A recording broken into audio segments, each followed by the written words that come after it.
Coucou tout le monde, du coup c'est Calisson et Hertz en Provence et aujourd'hui on se retrouve pour la semaine de la presse. Donc on a un concept, enfin c'est pas notre concept mais on l'a trouvé des générations précédentes. Il s'appelle En Appart, donc là c'est la première vidéo de cette saison où on invite donc des adhérents des premières années, des deuxième années qui ne font pas forcément partie de l'association afin de discuter de un peu tout et n'importe quel sujet. Et du coup précisément aujourd'hui, vu que c'est autour de la corruption, on va vous proposer tous de discuter un peu autour de médias et pression financière. C'est le titre global. Bonjour, merci d'avoir fait cette émission. Donc Armand Choumacha, étudiant en deuxième année.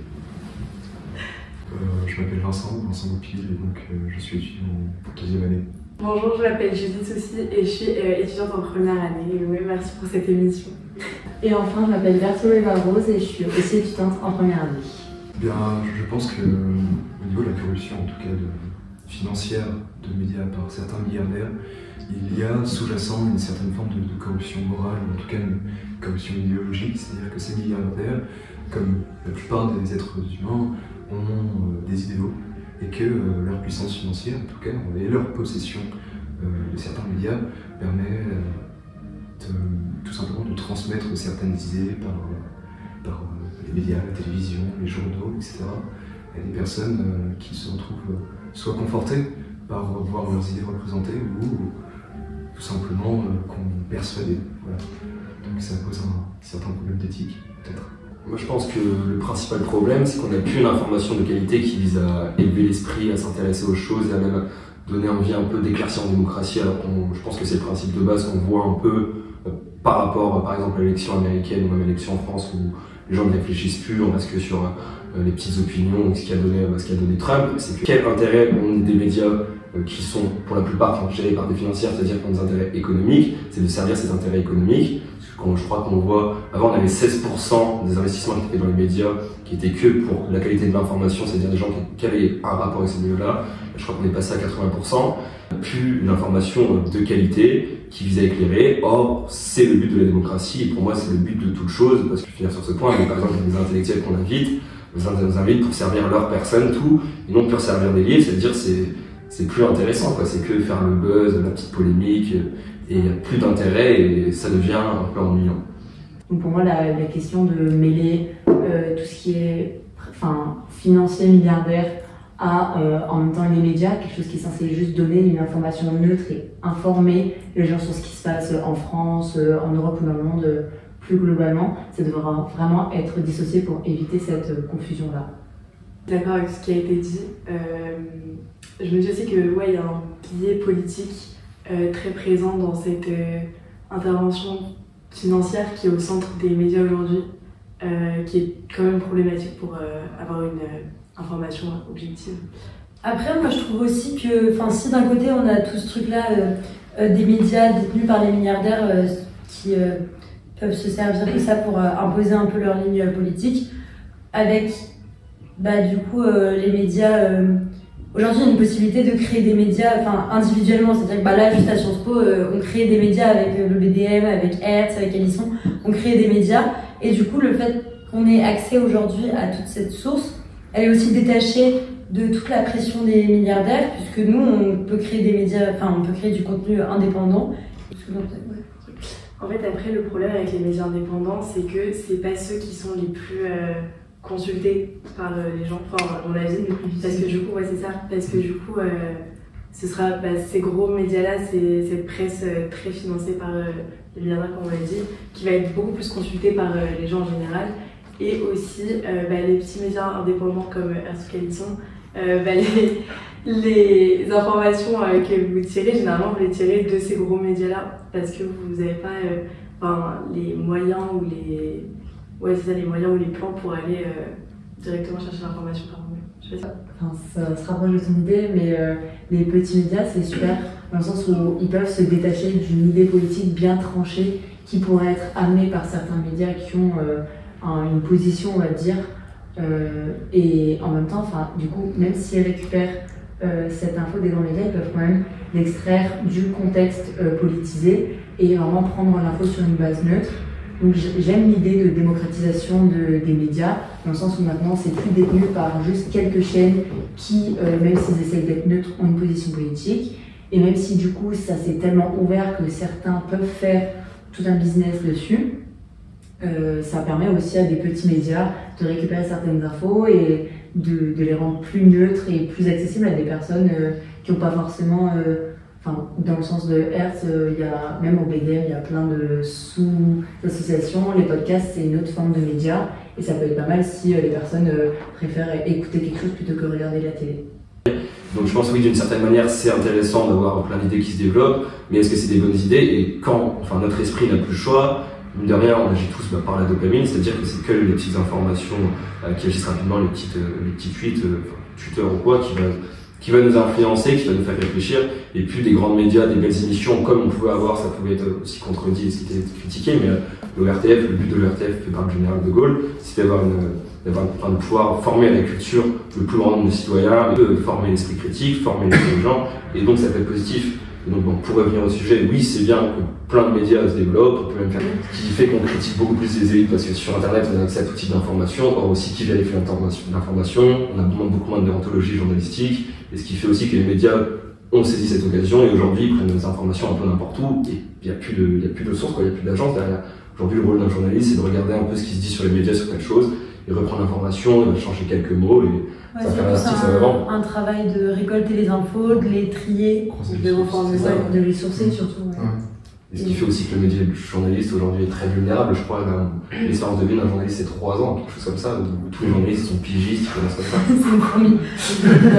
Je pense qu'on peut avoir un petit peu d'espoir quand même sur les médias indépendants ou les nouveaux médias tels qu'ils apparaissent sur les réseaux sociaux. C'est-à-dire que les médias traditionnels, ils sont soumis à, je dirais, 3 pressions différentes. La première pression face à une organisation, une institution tierce, soit les subventions du gouvernement, ou alors justement les investissements de certains milliardaires. La deuxième forme de pression pourrait être celle du rédacteur en chef, tout simplement les obligations financières d'un journal, et puis aussi ces petits penchants idéologiques. Et la troisième quand même pression que l'on retrouve quand même chez certains médias indépendants, c'est celle du public. C'est-à-dire que, je ne sais plus qui avait dit ça, mais il me semble que 80% d'un journal vient du lecteur, 10% environ de l'actualité, 15% d'actualité, 5% du journaliste. Et de ça, c'est-à-dire qu'on sait très bien que si on suit une certaine ligne éditoriale, en tout cas un petit peu fixée, eh bien on sait que le public on aura sera un petit peu en permanence conforté par ce que l'on dira. Et là, cette pression-là est beaucoup plus inconsciente et quand même assez... Le podcast s'appelle Version Marie avec nous. Bonjour. Du coup, vu que je suis allée en amphi et que je ne vais pas souvent, du coup, je suis allée en amphi et l'amphi de l'agence Médias et Société.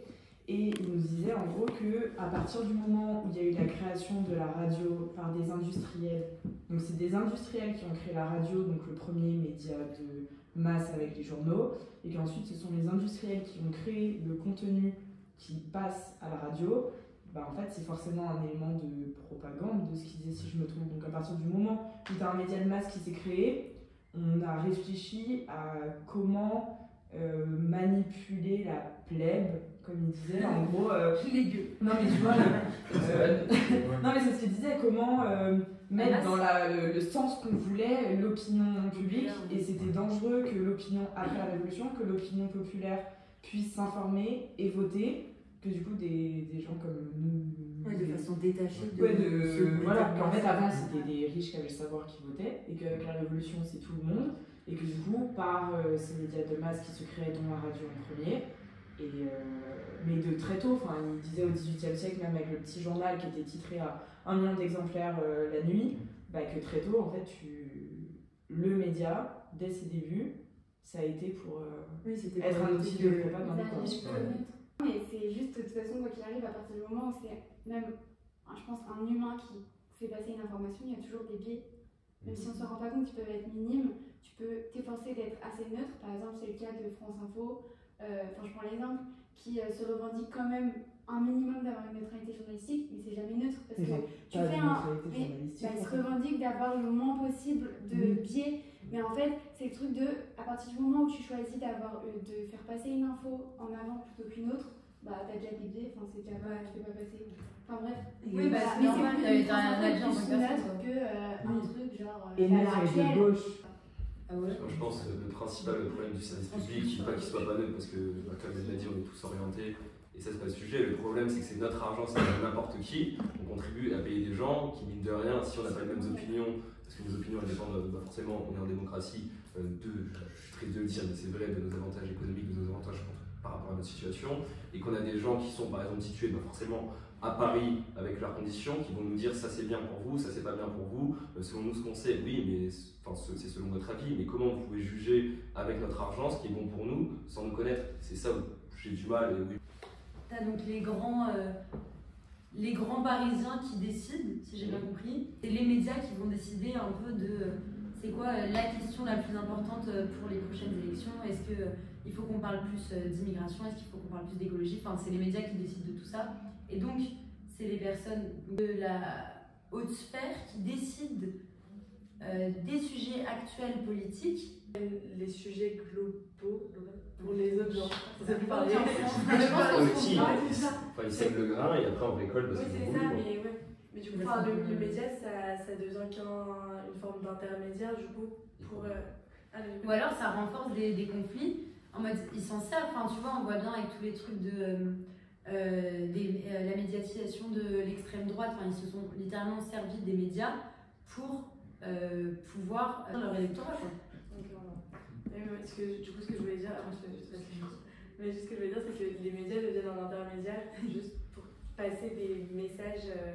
Pour les mettre dans la tête des gens, quoi. C'est ça. Ils sont préfaits et voilà, c'est des envoyés messages pour préconçus par, du coup, comme tu disais, par la haute société pour le reste de la France, quoi. Enfin, Armand, toi, tu trouves qu'aujourd'hui, c'est encore ce schéma-là par rapport à la classe bourgeoise parisienne, tout ça? C'est parce qu'elle est parisienne qu'elle dit ça. Ouais, Tu veux pas qu'on s'attaque à ta classe? Non, mais je répondrai après, je vais laisser. Et on a aussi les démocraties qui se disent ok, on a cette masse-là, on sait comment accéder, on sait un peu même les théories de Pavlov, de Freud, de la psychanalyse, on voit comment l'inconscient arrive, la puissance de la suggestion, le fait que tu vas vite être annihilé et que ton esprit critique il ne peut pas résister longtemps, même à une idée fausse. C'est ce point de vue, cette volonté de dire on va pouvoir manipuler les citoyens. Je crois que c'est Bernays, donc Propaganda, qui écrivait, et ça, du coup ça répond à ta question. Nous sommes une large part par des hommes dont nous ignorons tout, qui façonnent nos goûts, modèlent nos esprits, soufflent nos pensées, c'est-à-dire toute la publicité qui est derrière les médias, tout. C'est un petit groupe de personnes, c'est-à-dire très riches, qui contrôlent les médias, qui ont souvent des liens entre eux, qui vont pouvoir dire qu'on peut parler de ça, on ne peut pas parler de ça, et qui pourraient dire quelles sont les idées, qu'est-ce qu'il faut que la population pense, et comment l'influencer. Et je pense que Bernays a totalement raison, quoi. L'année dernière, en Culture G, on avait regardé un documentaire, Le Système B, Vincent Bolloré. voilà, sur Bolloré. Et c'était hyper. Ben non, mais c'est vraiment intéressant parce que typiquement, ça montre exactement ce que tu dis. Parce que quand ta citation sur ça façonne les hommes, enfin, ton dernier livre, voilà. En gros, ce qu'on voit dans le documentaire, dis-moi si je me trompe, mais c'est qu'en fait, au-delà de juste donner les grandes lignes, ce qui est déjà beaucoup pour quelqu'un qui détient un média, alors qu'à la base il n'est pas journaliste, il va faire une procédure, c'est-à-dire qu'il va entamer des procès contre n'importe qui va essayer d'être, qui va le remettre en question. Et en fait, vu que le mec est milliardaire, dès qu'il va faire un procès, au bout d'un moment, le journaliste qui se prend son 15e procès, qui gagne, mais même si, alors je crois qu'il, oui voilà c'est ça, mais en fait je crois que la plupart du temps il perd en plus, mais en fait vu que lui il perd, et qu'il y a de la thune comme ça, donc les autres, et pour lui c'est pas juste même gagner. Je sais que ça allait même au-delà de donner une ligne au journal. Il y avait même une enquête qui avait été faite par Reporters sans frontières sur, je crois, le Crédit Agricole. Il dénonçait des pratiques qui étaient pas en adéquation avec ce qui se fait en démocratie. Et il comptait le publier sur un des médias que possède Vincent Bolloré. Et comme il est très proche du directeur, etc., il a carrément censuré.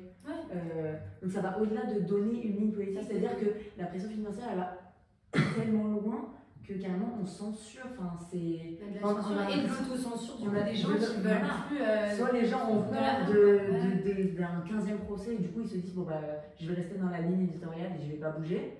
soit ils sont censurés directement pour un projet, je crois que c'était un projet énorme qu'ils avaient mené sur plusieurs années, et au moment de la publication, les journalistes étaient étonnés eux-mêmes d'être censurés, quoi.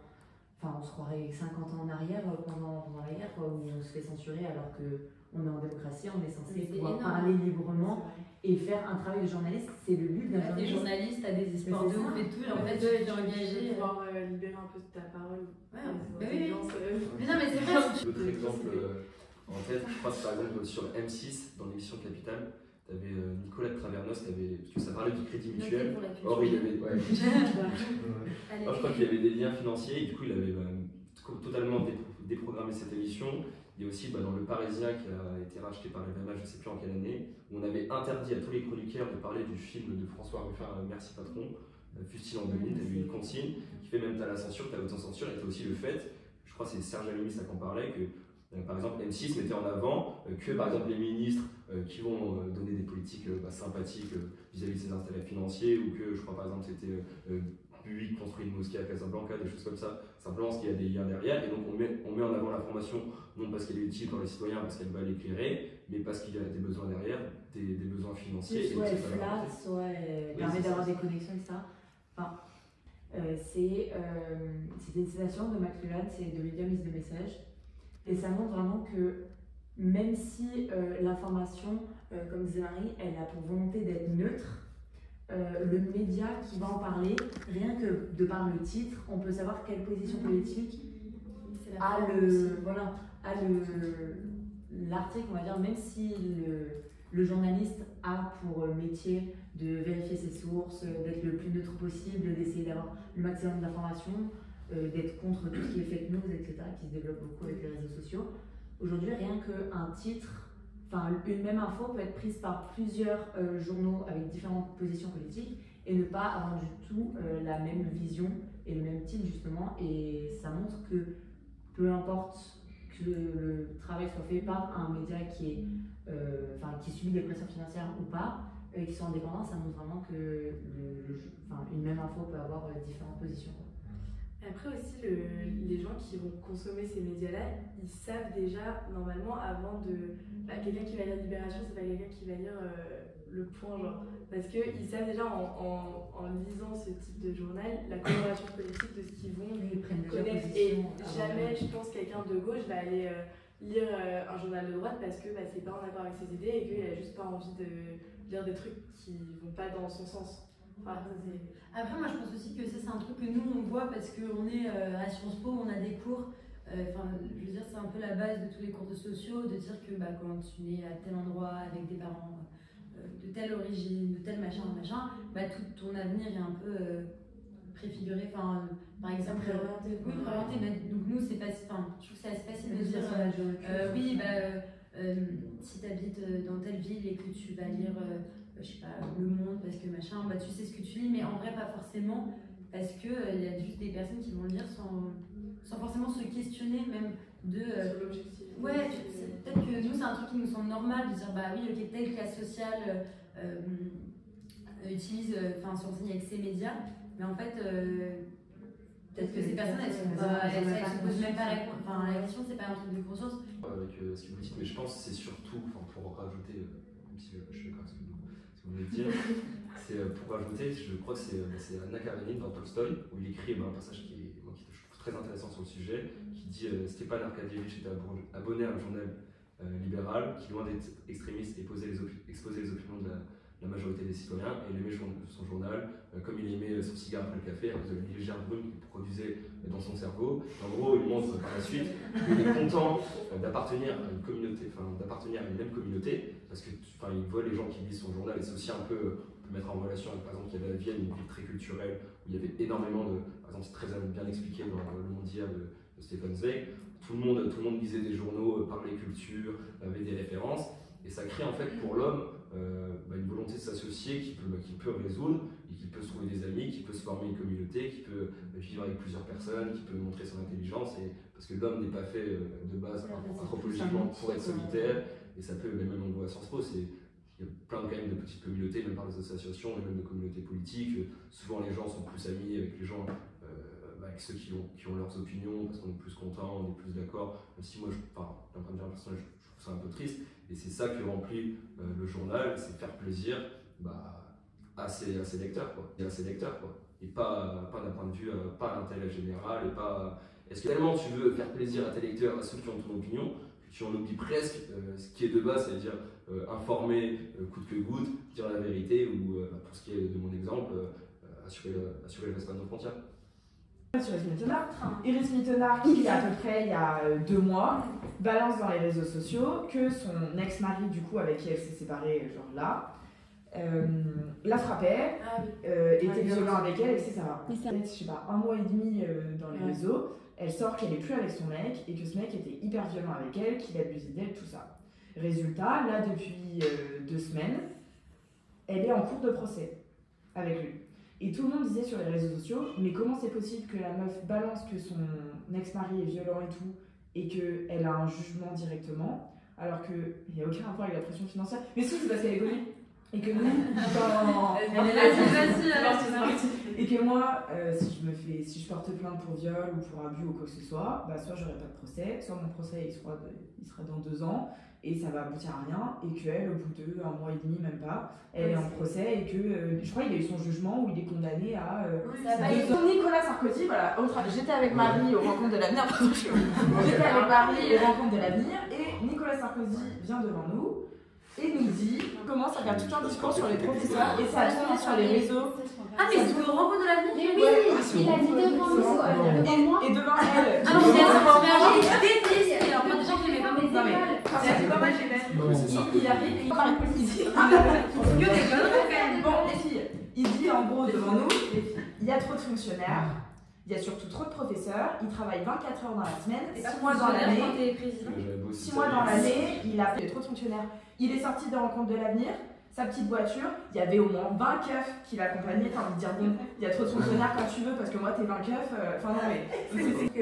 En tout cas, ce que je m'arrive, ça va dans le sens où il ne s'appellerait pas Sarkozy, il n'aurait pas été président, il n'aurait pas autant d'argent. Il serait en prison, cet homme-là. Et ça rejoint l'idée de Iris Mittenard, qui a eu un procès en 1 mois parce qu'elle est connue. Et, non, mais dans le sens où là, même les gens juridiquement. Non, mais là, juridiquement, ça va faire de pédico, on voit bien. On a attendu 4 ans pour la Papédéco, et là, Iris Mittenard, elle arrive et sur l'idée. 1 mois, elle a un procès, alors qu'une personne blanche qui a moins d'argent. Et le mec. Moi, j'ai décidé de me faire un peu l'avocat du diable. Mais en gros, il y a un temps différent entre le temps médiatique et le temps judiciaire, juridique. C'est-à-dire, non, mais en gros, c'est-à-dire que du coup, on parle de personnes qui sont connues, donc Nicolas Sarkozy, Iris Mittenard. Les affaires, elles sont sorties dans la presse, et donc la presse s'est empressée de juger à la place du juge. Donc, mais ça s'est passé, mais pour plein de choses. Ça s'est passé pour les procès d'Aubigny avec Gisèle Halimi, enfin les procès d'avortement. Bref, ça se passe pour plein de choses, toutes les affaires qui sortent dans la presse. Et du coup, ce qui fait que je pense qu'il y a aussi une urgence de la part du judiciaire de rétablir entre guillemets la vérité, parce que c'est eux qui connaissent vraiment la justice, qui connaissent du coup, ils feraient passer ça en priorité. Et peut-être qu'il y a ça, mais c'est l'avocat du diable. Pour leur crédibilité aussi.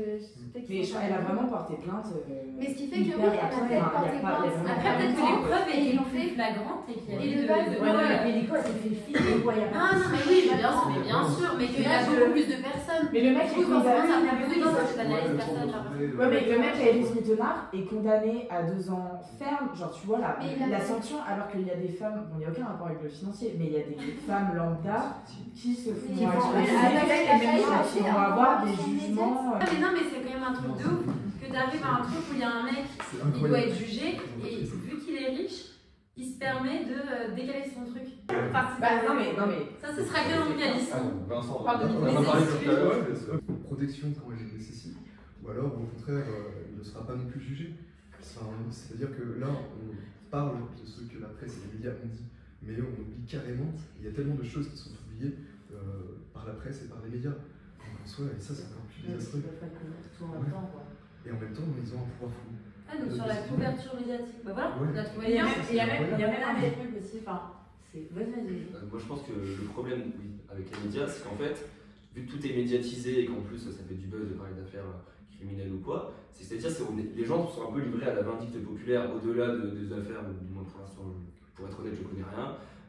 Enfin, les gens, et donc on n'a plus le temps de réfléchir, alors que je crois, je sais plus c'est quel article, mais de la déclaration des droits de l'homme qui dit tout homme est déclaré innocent jusqu'à ce qu'il ait été prouvé qu'il était coupable. Or, si aujourd'hui demain il y a une fausse information, qui t'impose, qui t'accuse de n'importe quoi, c'est le problème de la rumeur aussi. C'est-à-dire qu'un mensonge qui est mis dans les médias par quelqu'un qui a de la visibilité médiatique, on aura tous notre avis par les informations qu'on a eues, par l'information qu'on aura, et c'est ce qu'on avait avec l'affaire Dreyfus. Les gens n'ont pas attendu qu'il y ait le jugement, ils ont dit l'extrême droite il est juge donc il est coupable et les autres il est innocent, alors qu'on n'a pas laissé juste la justice faire son travail. Et c'est le problème, c'est que même une personne qui aura été prouvée innocente, vu que selon les opinions politiques, selon tout ce qui a été dit, selon la médiatisation, dans sa tête ça doit être très difficile quoi. Enfin, c'est ce qui était même pour Dreyfus, après avoir été accusé de tout, après avoir été radié, après avoir dû marcher et qu'on vous criait, enfin vous étiez vous criez que vous étiez un agent Bosch alors que sa famille était en Lorraine, ils étaient à la frontière, c'est terrible quoi pour ces personnes-là. Ça, du coup, t'as le fait, enfin, ça a double tranchant, puisque d'un côté, t'as les médias qui, du coup, vont plus vite que la justice, ce qui remet un peu en question la légitimité de la justice. Parfois, on est en mode. Surtout la présomption d'innocence, quoi, parce que une fois que t'as une fois qu'il y a une idée tranchée sur toi, sur internet, c'est très compliqué de t'en défaire. Et dans l'autre sens, c'est que du coup, après, on va avoir toute la réaction inverse, du coup, un peu de ce qu'on dit. T'as des. Mais du coup, à vous entendre, hommes artistes dans le truc de violence sexiste et sexuelle, mais du coup, à vous entendre, tous les hommes sont machin, tous les hommes sont violents, j'y crois plus, c'est la femme qui ment et tout. Et du coup, ça fait genre encore revers de la médaille. Du coup, après, on se met à même plus croire les vraies victimes de base, parce que du coup, on sait qu'on ne croyait pas à la base à cause des médias qui vont trop vite et que du coup, il y a des médias.